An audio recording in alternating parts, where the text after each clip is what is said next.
बोलिए सदगुरु माता सुदीक्षा सविंदर हरदेव जी महाराज जी की जय। तू ही निरंकार मैं ही तेरी शरणाम मैनू बख्श लो। सदगुरु स्वरूप प्यारी साध संगत जी, आप जी के पावन पवित्र चरणों में दासी अणिमा जी का मेरठ से कोटि कोटि धन्यवाद जी। बंधन तोड़ मिलाई राम। ये बंधन हमारे जीवन में कौन सा है? हम कहाँ भटक रहे हैं? माया में। ये शरीर का जो आधार मिला है, जिसमें आत्मा बैठी हुई है, विराजमान है, प्रभु का अंश, हम इसको नहीं समझ पा रहे हैं। जन्मों जन्मों से, युगों युगों से ये स्थिति हमारी बनी हुई है। न जाने कितनी बार हमने ये मनुष्य जन्म पाया और यूं ही गवा दिया। कोड़ियों के मोल हीरे जैसा जन्म। पर ये बंधन जो हमारे तोड़े, ये मुक्ति जो हमें प्राप्त हुई, हम रमे राम को जो पहचान सके, ये कृपा हमारे पे आज घोर कलयुग में, इस समय हम बहुत सौभाग्यशाली हैं, बड़भागी हैं, जो हमें पूर्ण सदगुरु जी की प्राप्ति हुई। दासी ने जो ब्रह्म ज्ञान की दात प्राप्त की, वह सदगुरु बाबा हरदेव जी के मुखारबिंद से ये ब्रह्म ज्ञान मिला। सदगुरु बाबा हरदेव जी का समय चल रहा था, शरीर गया है, पर गुरु वचन आज भी दासी के साथ है, ब्रह्म ज्ञान आज भी दासी के साथ है।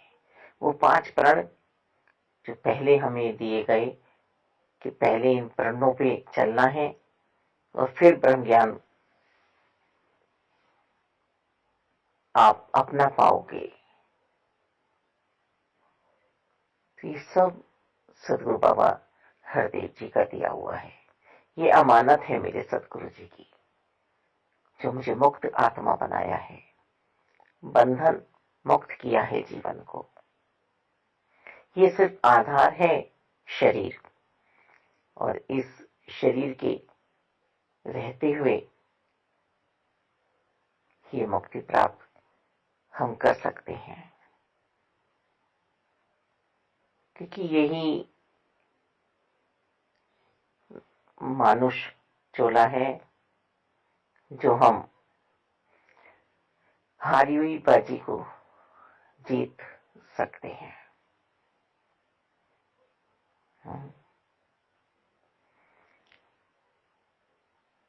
वो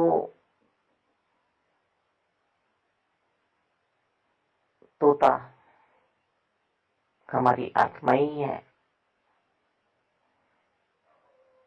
जो पिंजरे में बंद है, राम राम कर रहा है, क्योंकि उसका मालिक राम राम कर रहा है।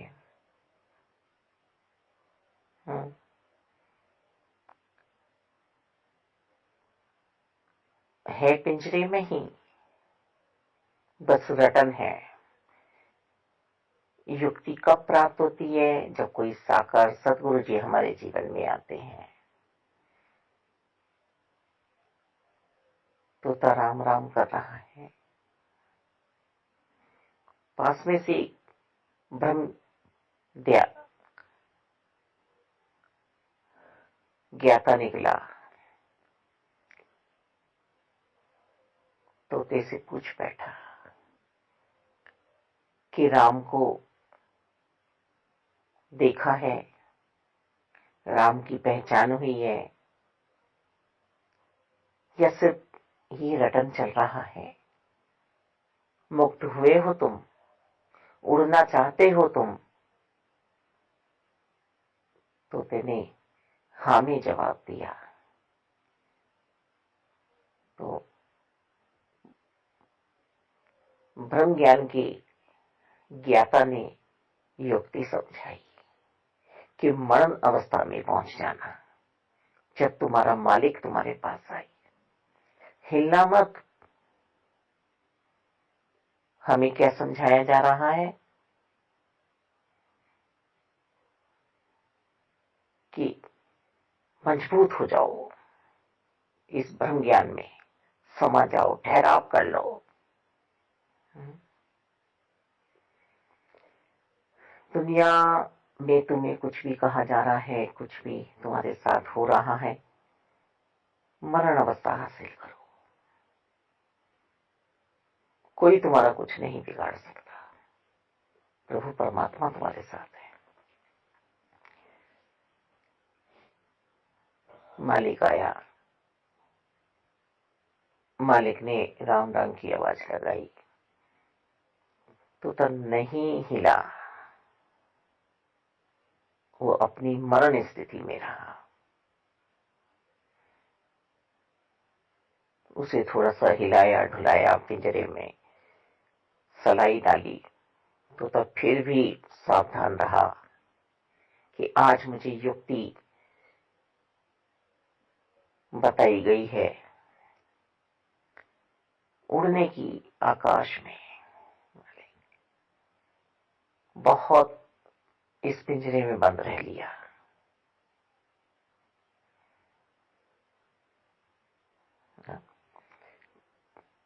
तोते के मालिक ने पिंजरा खोला, तोता झट से उड़ गया।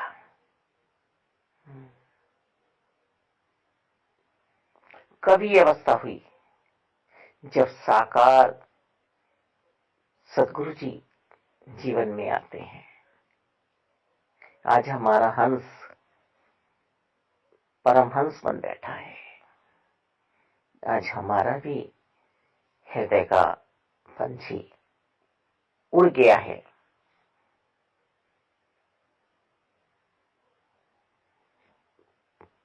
ऊपर वाले के पास। हम कहते हैं ना, परमात्मा ऊपर रहते हैं, ऊपर वाला है। यूं तो सब जगह है, पर आज आत्मा परमात्मा में विराजमान हो गई है। जो सोच है वो परम अवस्था है, सबसे ऊपर की है, सदगुरु जी की। शरीर में रहते हुए सब कार्य करने हैं, बस आत्मा को मुक्त आत्मा बनाना है। ये ब्रह्म भुले के जितने भी हैं संसार के, ये सब कुछ माया है, और संत इस माया के भ्रम भुलेखे में नहीं पड़ते हैं। जो कुछ हो रहा है प्रभु की इच्छा से हो रहा है। यदि हम प्रभु को भूलकर माया को सब कुछ मान रहे हैं, माया के पीछे भागते हैं, तो माया हमें अपना गुलाम ही बनाती है। बारंबार हमें शरीरों में आना पड़ता है, ये वस्त्र आत्मा को पहनने पड़ते हैं। हम सब जानते हैं, कीड़ा मकोड़ा, छपकली, चिमगादड़, उल्लू, कौवा, बगुला, चार पैर वाला जानवर, मेंढक, कुछ भी हमारा वस्त्र हो सकता है। माया से हम बचे रहें। माया बहुत प्रबल है, बहुत रूप बदलती है, छलावा है माया। यदि हम परमात्मा से जुड़े रहेंगे तो माया भक्तों की दासी है, इसका असर नहीं होता है। मालिक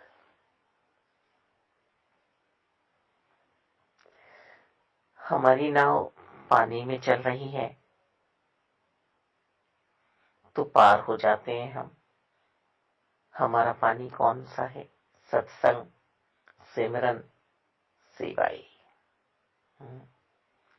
तू ही निरंकार, तू ही निरंकार, तू ही निरंकार, तू ही निरंकार। इस तू में बैठा दिया है, इस तू की नाव में बैठे रहे हम सदगुरु जी ने। मैं के अभिमान में हम ना पड़े। ये मैं माया है।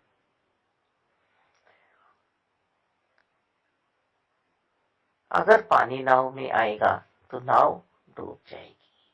ये अहंकार रूपी पानी हमारी नाव में नहीं आना चाहिए। हमें अपने आप को बचाना है।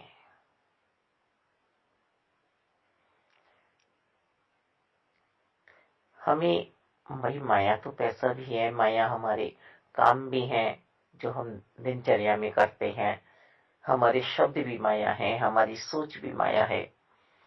माया से हम कार्य तो करें पर माया में समा ना जाए। मेरा मेरा मेरा मेरा, तब हम भवसागर में डूब जाएंगे।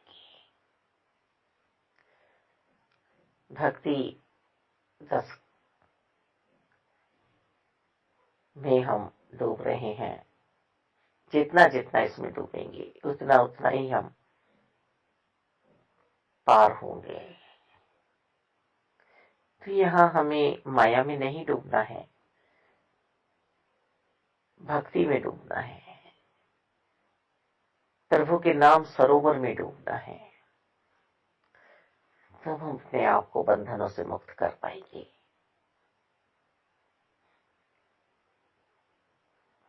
माया ठगनी है, बहुत नाचना चाहती है। पता नहीं कैसा कैसा रूप लेके आती है, कैसा कैसा रूप लेके आती है। हम सत्संग में बैठे हुए हैं, फोन आता है, माया हमें रुला देती है। हम सत्संग में बैठे हुए हैं, फोन आता है, माया हमें हंसा देती है। परम धाम, आनंद आनंद, ऐसी अवस्था बन जाए मालिक दाता।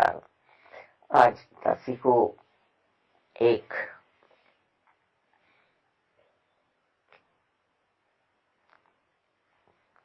मरीज को देखने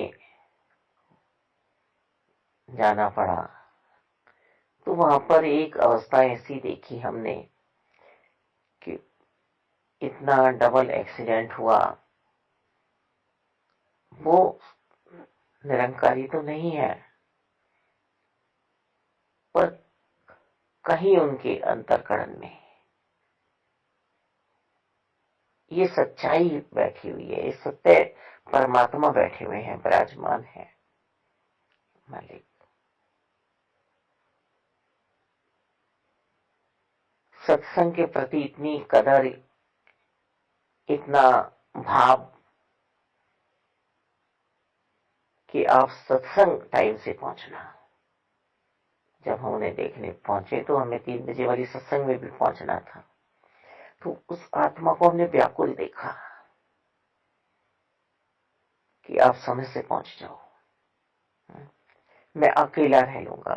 क्योंकि उनके जो बेटे थे वो हमें बैठा के अपने घर से अपनी मम्मी को लेने चले गए। क्या है, शरीर तो पूरा टूटा हुआ था, बंधा पड़ा था मालिक। बहुत शरीर की हड्डियां टूटी हुई थी। अभी 3-4 दिन पहले की बात है, कोई ये नहीं कि लंबा सफर हो गया। पर जैसे उस आत्मा ने सुना कि हमें सत्संग जाना है, तो वो व्याकुल हो गई कि सत्संग का समय यहां मत लगाना। तो शरीर माया ही है मालिक, और आत्मा जो है वो मजबूत है परमात्मा के लिए कि यही मेरा अपना है, यही मेरा सब कुछ है। इस बार तो इसे पार लगाना है ही। तो ये अवस्था हमारी बनी रहे, ये अवस्था हमारी बनी रहे।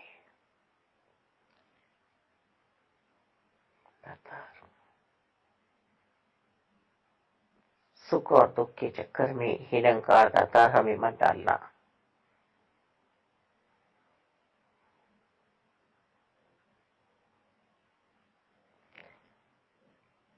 कर्मों का फल भोगना पड़ता है, शब्दों का फल भोगना पड़ता है। द्रौपदी जी ने क्या बोला था? अंधे का पुत्र अंधा। ईर्ष्यावती आई और मजबूती ले ली मन ने दुर्योधन की कि अब द्रौपदी के शब्दों का हमें बदला लेना है। कर्म भीष्म पितामह सब जानते हैं।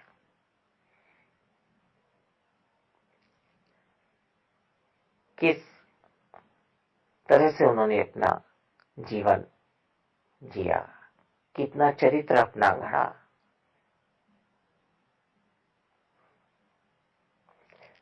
अंत समय में बाण शैया पे लेटे हुए हैं, रक्त बह रहा है बूंद बूंद करके। इच्छा मृत्यु का वरदान मिला हुआ है। भगवान कृष्ण रोज जाते हैं मिलने के लिए। भीष्म तो मैंने पूछ लिया कि किन कर्मों की सजा है ये?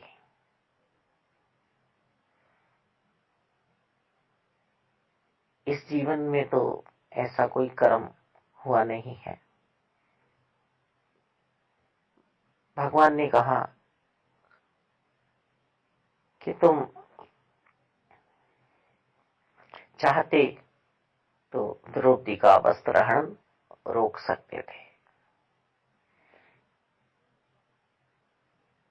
उन्होंने कहा मैं राजा का सेवक था उस समय, धृतराष्ट्र का,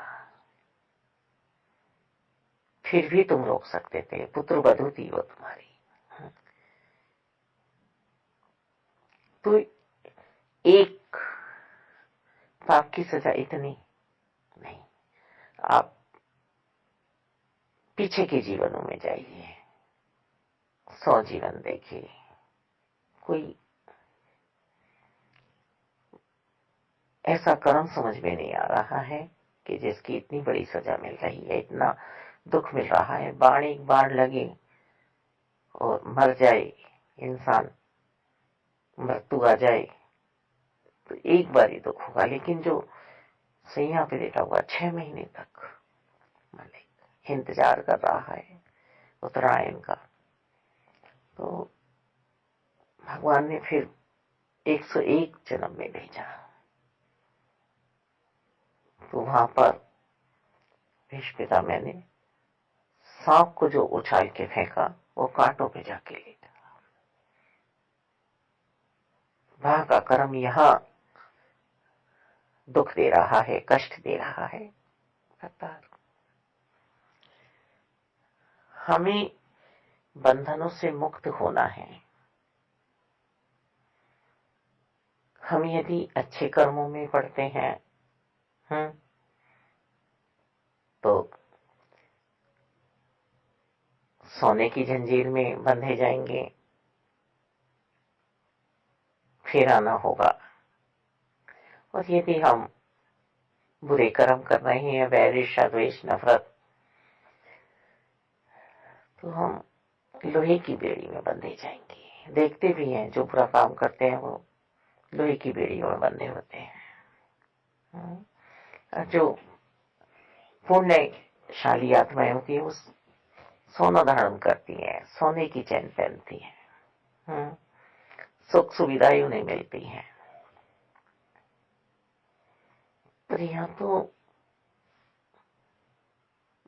मुक्त आत्मा की बात हो रही है। बंधनों में अब नहीं पड़ना है। कोई कामना वासना इस मन में शेष न रह जाए। शेष तो बस एक अहंकार ही है ना, हम सारे माया के दर्शन करते हैं। जो कुछ दिख रहा है वो सब माया ही तो है। जो शेष है उसके दर्शन सतगुरु जी ने कराए हैं, जो कभी मिटने वाला नहीं है, जो कभी मिटने वाला नहीं है। कब तक हम अपना फरोग देते रहेंगे? किंतु परंतु लेकिन मगर में हम कब तक पड़े रहेंगे? नहीं। अब तो ये पूरन हमें चालक मिला है, हमारा रथवान मिला है कृष्ण। हम अर्जुन हैं, आत्मा इस कृष्ण की रथ में बैठे हैं। अब की बात चूक ना हो जाए।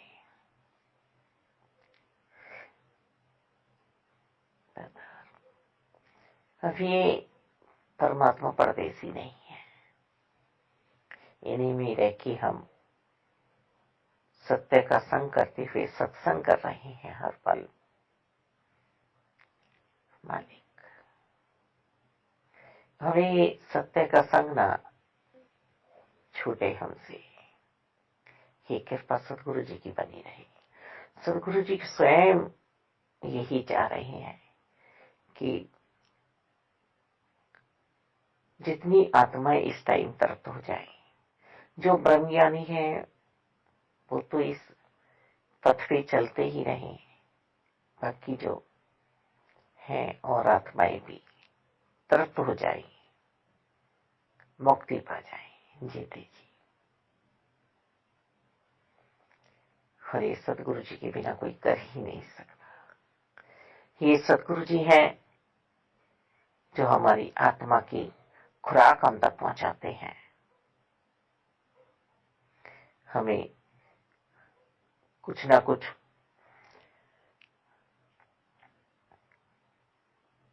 खाने की भूख लगी रहती है। समय पे हमें नाश्ता भी चाहिए, लंच भी चाहिए, डिनर भी चाहिए, और भी बहुत कुछ चाहिए हमें। पर आत्मा की कोई तैयारी नहीं है, कोई तैयारी नहीं है आत्मा की। हम कीर्तन करते हैं पर कुछ पल के लिए। हमारा जीना ऐसा हो जाए कि हमारा खाना प्रसाद बन जाए।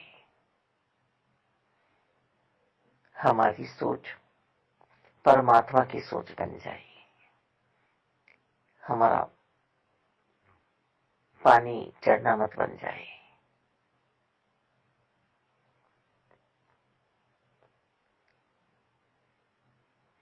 हमारा कीर्तन सत्संग बन जाए, लीव जुड़ जाए परमात्मा से।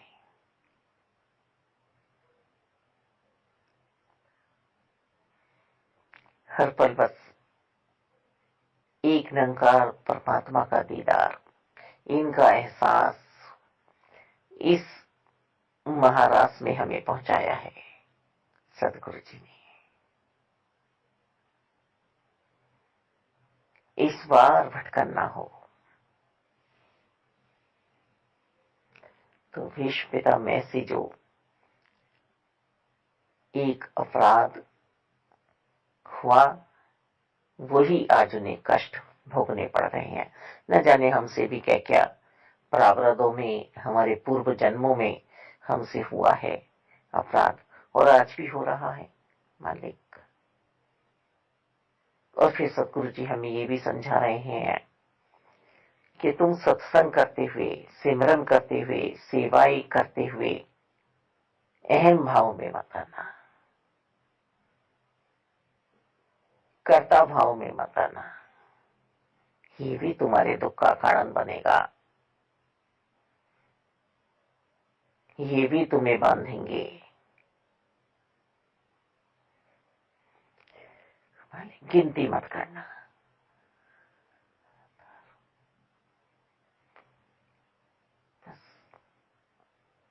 इनमें बस जाना। इनमें बस जाना। जैसे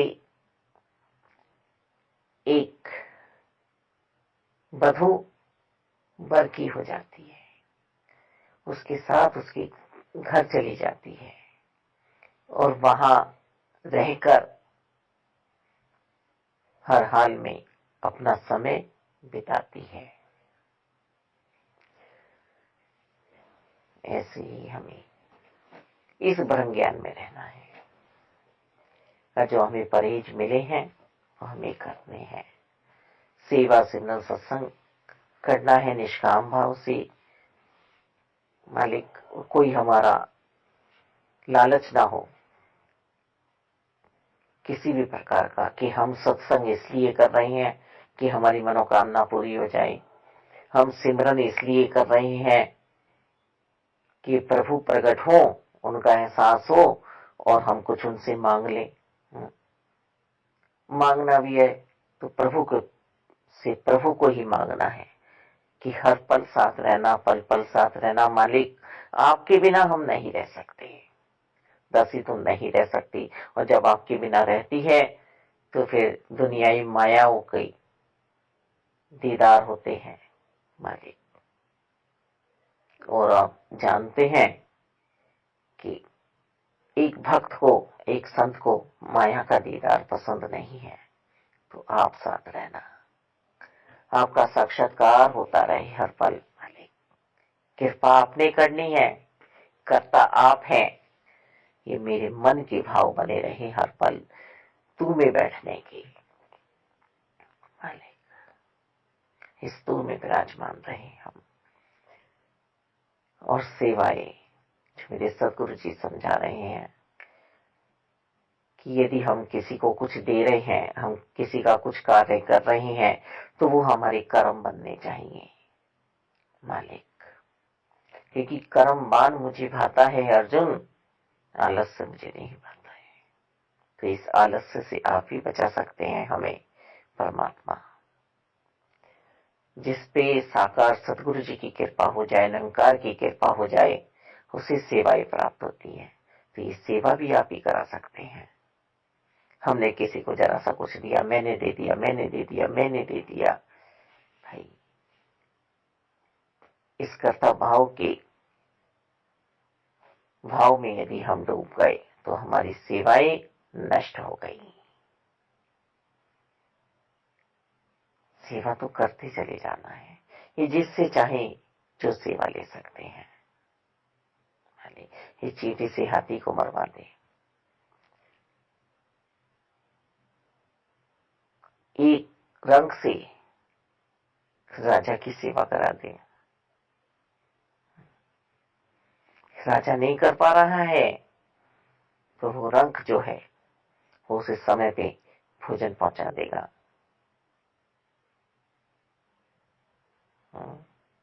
कौन सी दुनिया के राजा हो तुम? सिकंदर पूछ रहा है संत से, तुम क्यों मुस्कुराते रहते हो, तुम क्यों इतने खुश रहते हो? मैंने तो दुनिया जीत ली है, जो बाकी है उसे जीतने जा रहा हूं। संत कह रहे हैं, फकीर कह रहे हैं सिकंदर से कि मैं राज्य कर रहा हूं। किसका राज्य करते हो तुम? कहां दिखता है? जब देखता हूं यहीं पड़े रहते हो इस खंडर में। मैं उसका राज्य कर रहा हूं जो पूरे संसार का बनाने वाला है।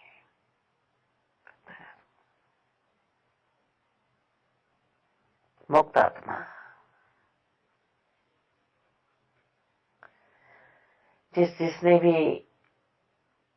अपनी मैं से मुक्ति पाई है परमात्मा का हो गया है। यहाँ गरीबी अमीरी का सवाल नहीं है मालिक। यहाँ भाव का भूखा है मेरा परमात्मा। कर्मवाई की खिचड़ी खा रहे हैं मंदिर के 56 भोग छोड़ के। तो हम शरणागति में रहे हर पल सदगुरु जी की। आज समय पर सदगुरु माता सुदीक्षा जी ये सेवा कर रही हैं। मालिक आत्मा को परमात्मा से मिला रही हैं तथा संत निरंकारी मिशन में भक्ति भाव में संत रह रहे हैं। बड़ी ही सौभाग्य की घड़ी है ये, हम सब इसमें समा जाएं, क्योंकि इस समय गया तो फिर आने वाला नहीं है, फिर आने वाला ये समय वापस नहीं है। इस समय की कदर करें। जैसा जीवन सदगुरु जी चाहते हैं ऐसा जीवन बनाए हम सब। समय का घोड़ा दौड़ता चला जा रहा है, मालिक रुकता नहीं है ये।